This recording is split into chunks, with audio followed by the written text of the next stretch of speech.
Good evening. I'm Teresa Skubik, and this is Forum Daily for Tuesday, May 27th. As the new parliamentary session officially begins today, King Charles delivered the Liberal government's throne speech this morning. The King began to deliver the government's speech with some personal sentiments. Every time I come to Canada, a little more of Canada seeps into my bloodstream, and from there straight to my heart. I've always had the greatest admiration for Canada's unique identity, which is recognized across the world for bravery and sacrifice in defense of national values and for the diversity and kindness of Canadians. To the First Nations, Inuit and Métis peoples, you have welcomed my family and myself to your traditional lands with great warmth and hospitality, for which I am humbly grateful. Prime Minister Carney invited the King to deliver the throne speech very much to draw attention to the differences between Canada and the United States in the wake of annexation threats from the U.S. president. It has been nearly 70 years since the Sovereign first opened Parliament. In the time since, Canada has dramatically changed, repatriating its constitution, achieving full independence, and witnessing immense growth.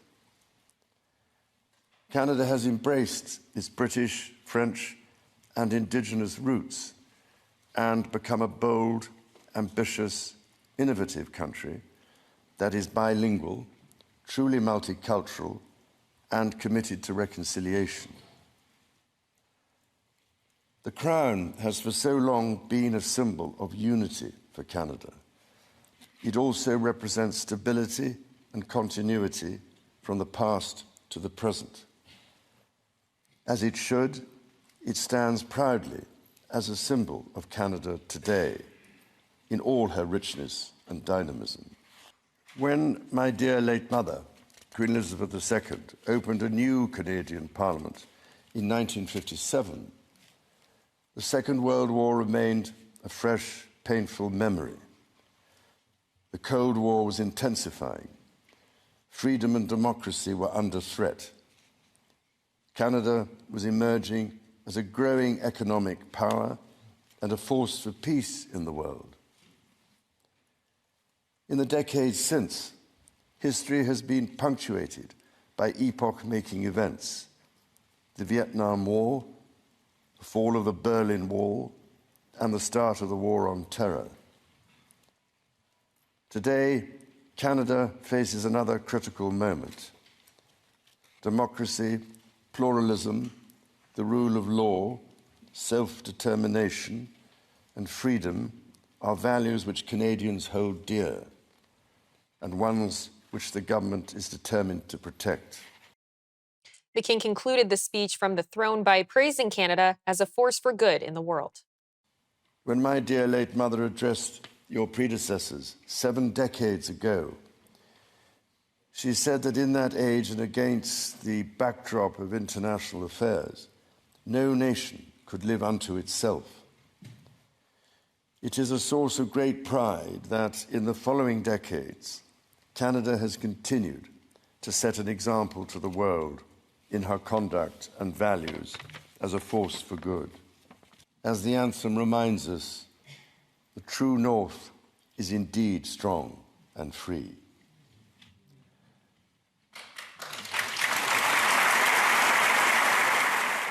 Interim NDP leader Don Davies says his party will still play an important role in Parliament, even without official party status. Well, we have 7 votes in a minority parliament, which reflects... Committees, question period, like what? You won't be able to do much, really? Yeah, well, again, in a minority parliament where the minority government has 169 seats and needs 3 for a majority, any party that has 7 seats obviously has a balance of power. And so I think that we're going to be able to play a profoundly important role this Parliament. You know, we're going to be a traditional opposition party. We're going to support policies that New Democrats believe in and will oppose those that don't.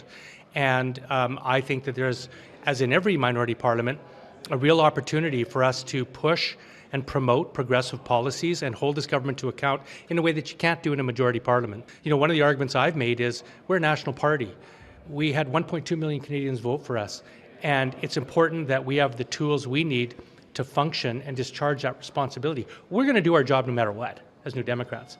But if we have the tools that we need in order to participate more fully in the legislative process, I think that's better for our parliament, it's better for our government, and it'll result in better governance. Yesterday, Government House Leader Stephen McKinnon announced the designation won't be extended to New Democrats. The law says a party needs at least 12 seats to be recognized, but the NDP was reduced to just 7 in last month's election. Our news director, David Clement, has more on the significance of the NDP losing their status. Thank you for that, Teresa. This is a big deal for the NDP for a variety of reasons, both financially and logistically in terms of the comings and goings of Parliament. So on the financial side, by losing official party status, they actually are now no longer allocated funds from the House of Commons for things like research, staff salaries, and other operational expenses. And that matters obviously outside of the context of it leaving a big hole in the NDP's prospective budget.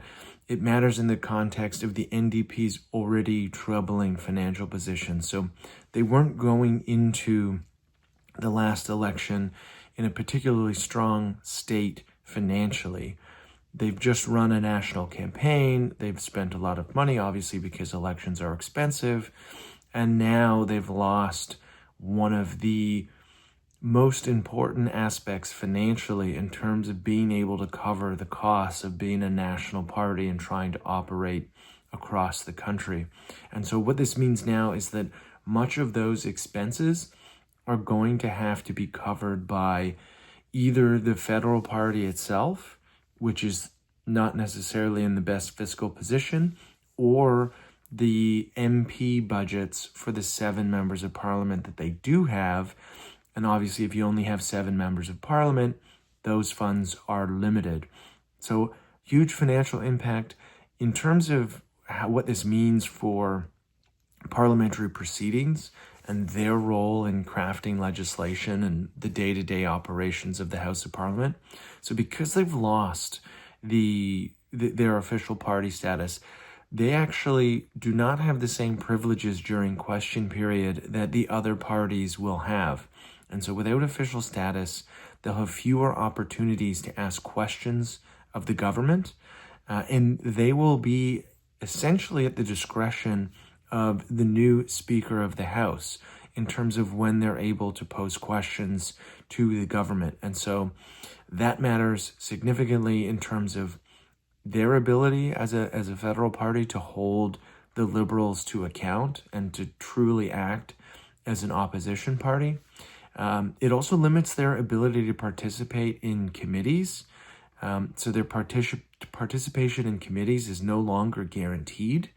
And for people who may not be familiar, committees are essentially where parliamentarians debate and work on bills somewhat behind the scenes and flush out the specifics of government policy. It's where a lot of horse trading happens, where edits and alterations are made to pieces of legislation to get it over the line in terms of having support from other parties. That's obviously important in the context of a minority government. And so the NDP MPs who are in Ottawa are not guaranteed to have participation in those committees anymore. So there's a huge gap now for them in terms of influence. Also worth noting that their members of Parliament will be moved back in terms of where they sit in the House of Commons, so less visible with the televised nature of parliamentary proceedings. That is also significant, but it is worth noting that the NDP has been here before. In 1993, they did lose official party status, and in 1997, they did regain it. So I think a lot of the internal conversation right now for the NDP is, what can they do to regain official party status in the next election and when that is? And more importantly, how do they inject some life into the party, which has suffered its worst electoral outcome since the 60s, and try and recreate some of the momentum that we saw under Jack Layton in what was called the Orange Wave, where the NDP rose to be the official opposition. And so a lot of big questions for the NDP right now. It's a long road ahead for them, and not being an official party certainly does not help them with the many challenges that they're facing. The latest OECD economic survey of Canada says government spending and interest rate cuts may be required if the economy deteriorates significantly, provided tariff-related inflationary pressures remain under control. The report says the Canadian economy has been resilient, but per capita, GDP growth has been weak, particularly compared with the United States. It says structural policy reform should focus on improving productivity, housing affordability, and climate adaptation. The report projected GDP growth for Canada falling from 1.5% in 2024 to 1% in 2025 and 1.1% in 2026. Unifor says almost 98% of the Via Rail workers it represents have given it a strike mandate. This doesn't mean workers will walk off the job right away. The union is currently engaged in a federal mediation process. Union leaders say the company is demanding significant concessions and has failed to meet their monetary demands. If no deal is reached, up to 2,500 workers could go on strike as early as June 22nd. Yesterday, Prime Minister Mark Carney delivered his first address in the House of Commons since taking office. In a speech that struck a tone of gratitude and humility, he thanked his constituents in Nepean and Canadians across the country for their support in the recent election. In a rare moment of humility in politics, the Prime Minister admitted he still has much to learn. Rise in this House for the first time. I hope you will permit me to thank my constituents in Nepean for the great honor of being a member of this committee.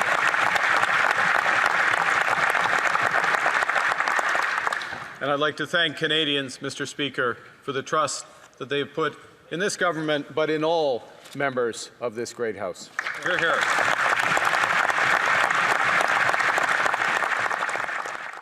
Now, Mr. Speaker, I have much to learn from the members of this great House. I will make mistakes. I have no doubt that you will call them out for good reason. Because this House has rules, it has traditions, and it's on those traditions that our Athenian democracy is founded.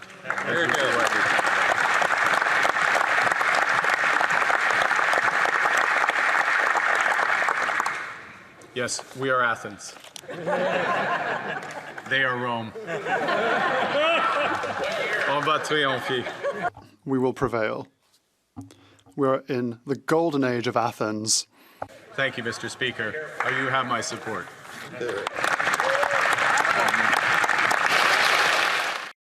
Noticeably absent from yesterday's proceedings was Conservative leader Pierre Poilievre, who will have to wait until the upcoming by-election that can return him to the House. In his place, former party leader Andrew Scheer has taken up the position of the leader of the opposition. And he didn't waste much time poking fun at the Liberals for supporting policies that just months ago they opposed. And I dare say we may find some Liberal MPs voting for things that they were very recently voting against.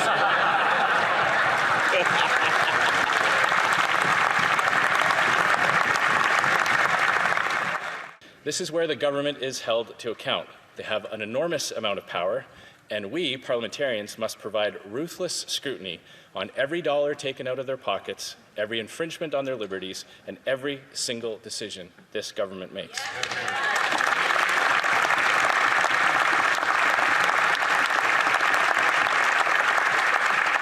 Of course, every parliament has its own unique challenges and messy moments, but as Winston Churchill said, democracy is the worst form of government, except for all the others that have been tried. We're now going to bring in Liberal strategist Andrew Perez for the latest on Parliament Hill. Andrew, thanks for joining us today. Great to be here on this historic day. Now, I want to start with the Speaker of the House. What is your impression of the House choosing Francis Scarpaleggia as the next Speaker? I don't think it was expected, but Francis Scarpaleggia is a 21-year MP, certainly a veteran of the House of Commons, understands procedure, understands the proceedings of the chamber and politics. And so I think it was a good move on behalf of parliamentarians. And just to note, with Mr. Scarpaleggia in the speaker's seat, the Liberals are down one more vote. So they now effectively have 168 seats in this minority parliament.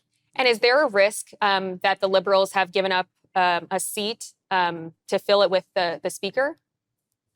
I don't think so. One mere seat from 169 to 168 isn't going to change the political dynamics of what is a very strong minority parliament. The Liberals will need to seek support from at least one other party to garner at least 4 votes to govern with a majority. And so I think you'll see Mr. Carney and his party, his caucus, do that, working collaboratively with different opposition parties on an issue by issue basis. I think there is going to be a lot of opportunity to hopefully garner support and buy-in from the opposition, the official opposition Conservatives. And Mr. Poilievre did say recently that the Conservatives will cooperate with the Carney government as it relates specifically to the trade war and ending that trade war and driving the economy. And so I think you will see some fruitful collaboration where there are items in common as it relates to the agendas of both major parties. And another big headline is the NDP losing official party status and Minister McKinnon confirming that they won't have it. Should the law be changed to allow for the NDP to have official status?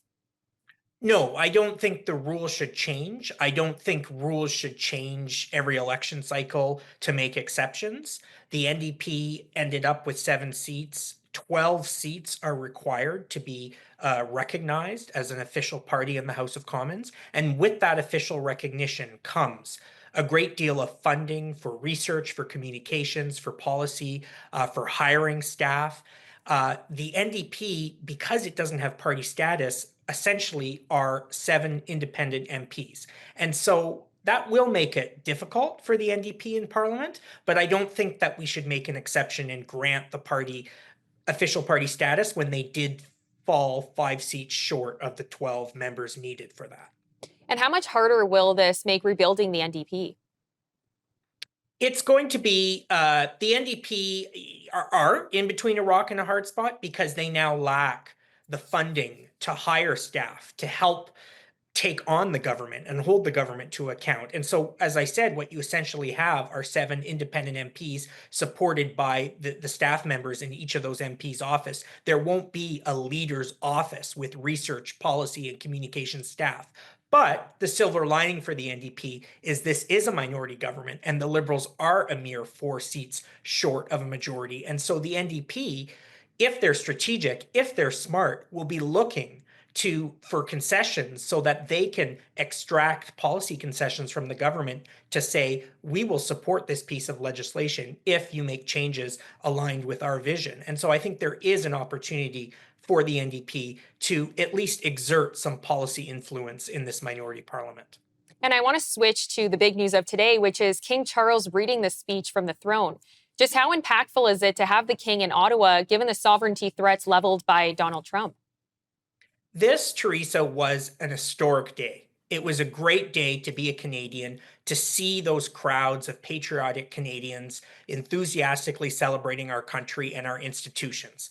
Our king, King Charles III, delivered a strong message supporting our sovereignty, and the throne speech laid out a forward-looking centrist agenda. This is only the 3rd time in Canada's history where the sovereign has read the speech from the throne. And so it really was an historic day. The last time this happened was when Queen Elizabeth II delivered the throne speech back in 1977. And so I think it's a moment for unity, and it was quite a brilliant maneuver on Mr. Carney's part to extend this invite to the king back in March. And, you know, the king is 76 years old and is still undergoing cancer treatment. And I think the fact that he and Queen Camilla made this trip for 48 hours is really symbolic, but also underlines the commitment that the king and the queen have to this country and really underlying our sovereignty in a very difficult time. And I do think while Trump ignores much of what's happening around him and in this world, I know that Trump noticed this visit because he is a big fan of the royals. So again, kudos to Mr. Carney for extending the invite. It wasn't only important symbolically, I think it was important substantively, and I think it's unified Canadians. Now, we do have about a minute left, but some critics of the prime minister have argued that it's financially irresponsible to not have a budget ready before the fall. What do you make of that criticism? Look, Parliament came back yesterday on May 26th and will be rising by the third week of June. To rush a federal budget in a 3-week sitting of Parliament would not be prudent. There will be a budget delivered in the calendar year of 2025. Mr. Carney has indicated that budget will come in the fall. And so I think we need to be patient and allow the government to put together a federal budget, which is a massive document, which will be a blueprint for the fiscal framework of the government. And so that will come in the fall. And I don't think that's irresponsible at all. We need to wait to the fall. And I look forward to analyzing that budget when it comes in September or October 2025. Andrew, thank you so much for the time today. Thanks for your time. Take care. We'll have more of today's top national and international headlines right after the break.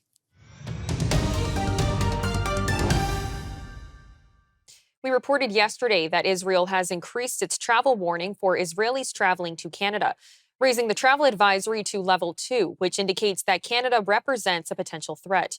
For more on the advisory, we were joined by Mikhail Kotler-Wunsch, Israel's special envoy for combating anti-Semitism. It's a devastating moment that I think we should have heard the sirens of before this travel warning. I'll say in the aftermath, and we're about to actually bury Sarah in Kansas, of course, Sarah and Yaron, who were Israeli diplomats shot outside of a Jewish museum in Washington, D.C., in the aftermath of an event to talk about interfaith collaboration, humanitarian aid, and peace. The understanding that what we are going to see is this normalization of anti-Semitism that unleashes this lethal form that will continue to target not just Jews, but Zionists, anybody who actually supports and believes in the right of the state of Israel to exist, because that is the modern mainstream strain that has been normalized in Canada, that in the name of justice, if you will, it has mainstreamed or justified the attack on Jewish students on campuses. And as I said, not just Jewish students, Zionists or anybody who supports or believes in the right of the state of Israel to exist on streets, online, and of course in the international institutions and government spaces and so on, with what has become the mainstream, modern, mutated strain that demonizes, delegitimizes, and applies double standards to the Jew among nations, that is the state of Israel, not just on October the 7th, but in response to the war that has been raging since. And there were sirens still heard in the state of Israel today in this multi-front war. And this is the 8th front of war that is raging, of which anti-Semitism, or the tsunami of anti-Semitism, is not just a prediction or the most reliable sign of what endangers and threatens humanity and freedom and the dignity of difference, but in fact, this huge warning sign that once again has mainstreamed anti-Semitism, justifying the attack of Jews in Canada too, and Israelis, and as I said, Zionists, because you need not be a Jew to be the target of this strain of what is an ever-mutating hatred. We also asked Ms. Kotler-Wunsch what needs to be done for Canada to better combat anti-Semitism. Thank you. So first of all, thank you for that question, because in many ways, Canada can lead the way in what the federal government itself has actually created, and that is the handbook on the operationalization of the definition of anti-Semitism. You know, the International Holocaust Remembrance Alliance created, after a long democratic process, a definition that enables to identify all the strains of what is an ever-mutating hate, from the good old-fashioned traditional anti-Semitism that denies the Holocaust or that blames the individual Jew for what it is that the state of Israel does, to the demonization, delegitimization, and application of double standards towards the Jew among nations, which is the state of Israel. Canada, alongside more than 40 countries, more than 1,200 entities adopted the IRA working definition of anti-Semitism. And we have to be very clear. You can't identify something without defining it comprehensively. You can't combat it without identifying it. And the federal government has adopted a handbook, not just the IRA itself, the definition itself that enables and demands to identify and combat all strains of what is an ever-mutating hate, but actually has published a handbook on how to operationalize each of the examples, the 11 examples, if you will, of this thousands of year-old hate that has mutated by latching onto the guiding social construct of each time: religion, science, and the secular religion of our times, human rights, recognizing that in many ways, if we only identify some strains of an ever-mutating virus, as we all know post-COVID, we enable the new modern strain to continue to run rampant and infect our spaces and places, whether it's online, in university campuses, in government, in any place and space, in education, in city spaces, in law enforcement, without using the IRA working definition and actually implementing this toolkit that the government itself published. And so that's the number one call to action.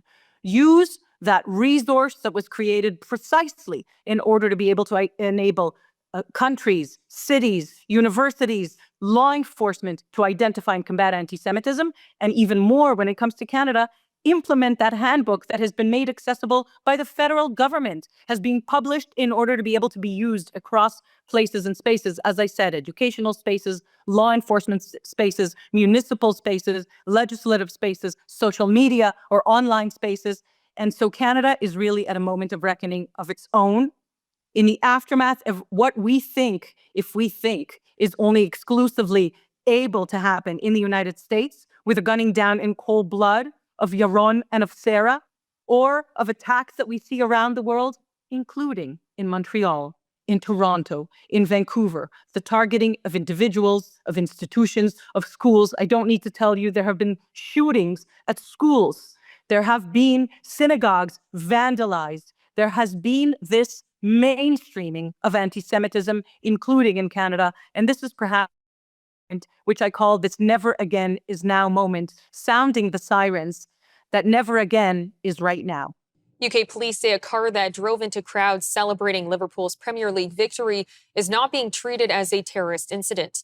Authorities confirmed that 27 people were taken to hospital, including 2 with serious injuries. Another 20 were treated at the scene for minor injuries, and at least 4 children were among those hurt. Merseyside police say a 53-year-old man believed to be the driver has been arrested. They are not seeking any other suspects. The car stopped at the scene and a 53-year-old white British man from the Liverpool area was arrested. We believe him to be the driver of the vehicle. Extensive inquiries are ongoing to establish the circumstances leading up to the collision, and it is vital that people do not speculate or spread misinformation on social media. I know that people will understandably be concerned by what has happened tonight. What I can tell you is that we believe this to be an isolated incident, and we are not currently looking for anyone else in relation to it. The incident is not being treated as terrorism. The crash occurred yesterday at the conclusion of the team's victory parade through the city after securing this season's Premier League title. Toronto Mayor Olivia Chow says $2.1 million will be allocated to help festivals and events in the city stay secure. The funding comes in response to the deadly ramming attack at Vancouver's Lapu Lapu Festival last month.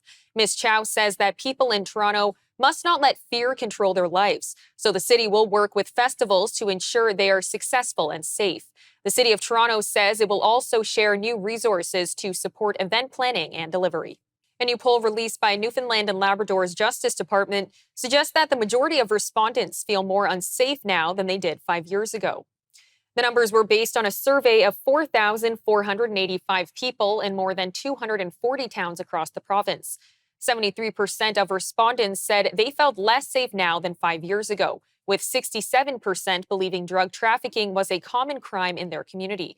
51% said the police were not effective at keeping their community safe. Alberta's government says new rules around books in schools came in response to parental concerns over content in certain graphic novels they felt were sexually explicit. Education Minister Dimitrios Nikolaides insists this is not an attempt to ban books. We have found books in K-12 schools that show extremely age-inappropriate content. I'm here today to discuss an important initiative that Alberta's government is undertaking to ensure that materials in our school libraries, particularly those with graphic sexual content, are developmentally appropriate. And I want to be clear right from the onset, this is not a question of banning specific books or specific titles, but rather establishing clear policies and guidelines for all school divisions to follow. Today, I'm announcing that Alberta's government will begin work to develop new standards to guide school boards in selecting and managing materials with sexual content in their school library collections, and we're looking for input from Albertans. I want to tell you a little bit more about how we're approaching these new requirements. Having a consistent set of standards across the province will give parents reassurance that when it comes to materials in school libraries, their children are seeing books and other material that is appropriate for their age. We want to ensure transparency for parents so that they know what is available in their school library, and to have a process for complaints and concerns about book materials and other library materials. Some initial polling we have explored confirms that parents and the public support this general direction. He says the review was triggered by 4 graphic novels containing sexual LGBTQ+ content, which were found in public schools in Edmonton and Calgary. The new guidelines will apply to schools, but not public libraries. British Columbia Premier David Eby laid out his government's new approach to mining development in the province's northwest on Monday, which he said would harness partnership with First Nations to seize on a generational opportunity for the region. For more than 180 years, British Columbia has depended in some form on mining, and it's shaped our province. In the early days, mining was often marked by labor strife, environmental degradation, conflict with First Nations. We've come a long way since then. Today, BC's Northwest, close to the Alaska and Yukon border, has a generational opportunity to build lasting prosperity for the province and the country in partnership with First Nations, to protect vital land and water through conservation, and to be a central part of seizing BC's economic destiny in a way that makes life better for the entire country. The Northwest is rich with critical minerals and metals that are the building blocks for much of the technology we rely on for our lives today, and they're also essential to new technology that will power our lives in the future. Across our province, there are many proposed mines and major mine expansions in various stages of advanced exploration and development. If realized, they have the potential to generate almost $50 billion in capital investment in this province. That's almost $30 billion in the northwest of this province alone. These proposed projects are an opportunity to create tens of thousands of jobs in communities across BC. These are good-paying, family-supporting jobs with an average salary of $139,000 annually. Each direct job at a mine or smelter in BC supports at least 2 jobs in supplies and services. This thriving supply chain is supporting businesses, small and medium-sized, right across this province. Many are located right here in Metro Vancouver, but they are right across British Columbia. And the revenue from these projects will help fund the things that we all want and frankly we need: more housing, more doctors and nurses, and better infrastructure. It comes as the province looks to bolster its economy amid tariff and annexation threats from the U.S. and global economic uncertainty. However, a First Nations leader says the era of trust with the government of BC Premier David Eby is over if 2 bills responding to American tariffs pass this week. Chief Don Tom of the Sartlip First Nation in Greater Victoria says that First Nations will do everything in their legal power to kill Bills 14 and 15, adding that First Nations will remember the action of the government at the next election. When making an announcement in Vancouver, David Eby noted that any jurisdictions that think they can forego partnering with First Nations to hasten projects will quickly realize their mistake. It's important to recognize that high environmental standards and partnerships with First Nations are not at odds with resource development. Now, we have seen recently suggestion in some jurisdictions that they can forego First Nations partnership in an attempt to move projects more quickly. They will equally as quickly realize their mistake. Here in BC, economic development, conservation of precious water and land, and partnership with First Nations go together. That last point, I really want to emphasize. We cannot realize our full potential as a province in the timelines that we want without First Nations as full partners at the table. Experts say that linking Yukon and BC's power grids will be a game changer, but it will take time. A University of Calgary professor says that Canada's north generally lacks the electricity infrastructure taken for granted in the south. He says that lack of cheap, reliable power in many northern communities hampers their development. The premiers of BC and Yukon signed a memorandum of understanding last week to explore connecting the grids. More than 8,300 Hudson Bay employees will be laid off by Sunday when Canada's oldest company closes its doors. In a motion filed on Monday, Hudson's Bay stated it will have terminated 8,347, or 89% of its employees by June 1st, following the completion of its liquidation sale. The company also said that an additional 899 employees will be let go around June 15th. Hudson's Bay filed for creditor protection in March, saying it was having significant trouble paying its bills because of factors including a slow recovery from the pandemic, lower downtown traffic, and the tariff war with the United States. The Ontario man who pleaded guilty to stealing an iconic portrait of former British Prime Minister Winston Churchill from Ottawa's Chateau Laurier Hotel was sentenced today to 2 years less a day in jail. Jeffrey Wood admitted earlier this year to stealing the portrait and committing forgery. A renowned photographer snapped the celebrated portrait in 1941 in the Speaker's office just after Churchill delivered an inspiring wartime address to Canadian lawmakers. Police said the portrait was stolen from the hotel sometime between Christmas Day 2021 and January 6, 2022, and replaced with a fake. The CBC is urging Canada's regulator to tighten restrictions around what constitutes Canadian screen content. The public broadcaster says that at least 60% of key creative positions should be filled by Canadians, including the top 2 leads and director, writer, and showrunner. I think it comes back to the first principle of what the role and responsibility of the CRTC is, and then the shared responsibility that we have as a participant in the system. We are all here to protect, to nurture, to support, to care about what is Canadian. And there are so many wonderful opportunities around the world for lots and lots of other content. But here in Canada, in this moment in particular, what we are really driven by is the need to support a creative community that can feel it has the opportunity to put its best foot forward and build great content that then they can exploit, that they can own, that they can build a business around. And we're here to help them do that. Very much so. But what we are reluctant to accept is that somehow we need a foreign entity to help us do that. We're very capable of doing this on our own and making great projects that over the years, those 38 projects Lisa referred to, they've all come willingly to the table and been a part of making great content here, and we welcome them.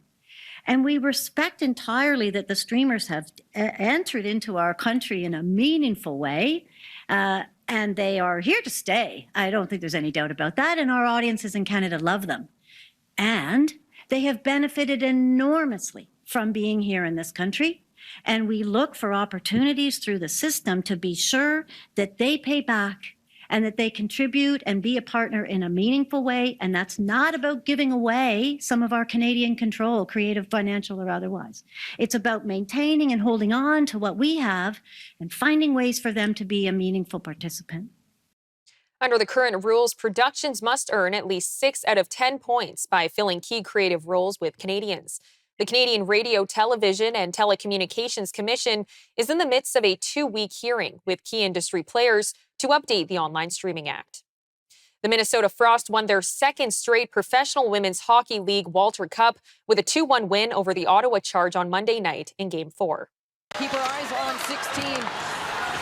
Minnesota working in the zone. In front, a chance here. Phillips to the goal.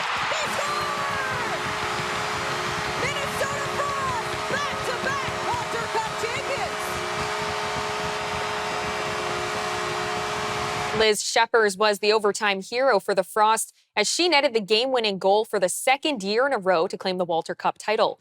Each game in the best-of-5 series went to at least one overtime and finished 2-1, with Game 3 going to triple overtime, the longest game in PWHL final history. And the Carolina Hurricanes avoided a series sweep in the Eastern Conference Final, defeating the Florida Panthers by the final score of 3-0 in Game 4 on Monday night. Across, Stahl tried to put it up through center for Orlov. Now Nikishin finds Stankoven. Stankoven in, scores! Logan Stankoven picks the top corner, and the Carolina Hurricanes get the first goal of the game for the first time in the series. That has got to feel unbelievable for the bench. The Hurricanes still trail the series 3-1, although they snapped a streak of 15 consecutive conference final losses, tallying their first Eastern Conference win since June 1st, 2006. It was the second shutout this postseason for Frederik Andersen, who allowed 9 goals on 36 shots in Games 1 and 2 before backing up Peter Kochetkov in Game 3. The series now returns to Carolina for Game 5 tomorrow. A British South African endurance swimmer has completed a nearly 100-kilometer swim around Martha's Vineyard. Lewis Pugh is now the first person to swim all the way around the island in Massachusetts. He swam for hours each day in 8 degrees Celsius water just as the white shark migration season began. His feat also marks the 50th anniversary of the movie Jaws. Prior to starting the swim, he took to social media to explain why he was attempting to set the record. 50 years ago, this is where the movie Jaws was filmed, and it went on to become a Hollywood blockbuster. But it depicted sharks as cold-blooded villains out to kill humans. Hi, my name is Lewis Pugh. I'm an endurance swimmer and the UN patron of the oceans. And for the next 12 days, I'll be swimming around Martha's Vineyard to tell the full story about sharks and why we must protect them. Please follow us on this journey, and thank you so much for your support. I'm Teresa Skubik, and that'll do it for your look at national and international news for today. For more news on demand, you can always visit our website at forumdailynews.ca and make sure to follow us on our social media handles on X and TikTok. You can also watch all of our commentary programming on the News Forum YouTube channel. Good night, Canada.